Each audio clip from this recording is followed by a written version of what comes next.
Nag-inspeksyon naman ng PNP sa mga tindahan na paputok sa Bulacan ilang araw bago ang pagdiriwang ng bagong taon. Nakumpiska doon ang ilang mga bawal at hindi aprobadong imported na paputok. Umaaksyon si Franz Noguera. Hindi sorpresa ang pag-iinspeksyon ng PNP Civil Security Group sa mga tindahan ng paputok sa Bukawi, Bulacan. Pero nasita pa rin ang ilan sa mga nagbebenta ng mga hinihinalang imported na paputok na walang maayos na label at instruction.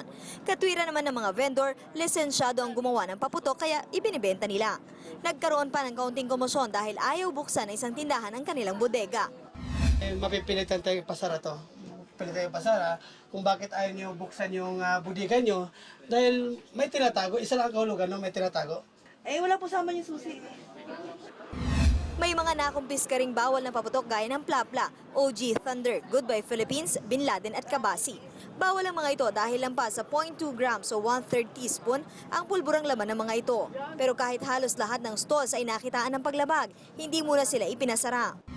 Pag-coordinate po tayo dun sa licensing dun sa munisipyo, ano? Para po masabi natin yung mga violation nila. That's the time na automatic yung sa PNP, susunod na po yung nakakansela po ang permit nila. We will strike the balance between regulation at livelihood ng tao. Hindi naman tayo magiging arbitrary na right there and then sasabihin natin closure. So an investigation should be conducted. Sasampahan ng kaso ang mga tindahan na nahuling nagbebenta ng mga hindi aprobadong imported na paputok. Sa huling tala ng Department of Health, nasa 10 na ang nabiktima ng paputok sa buong bansa. Umaaksyon, Franz Noguera, News 5. Be sure to come back. News 5 everywhere. Copyright 2015.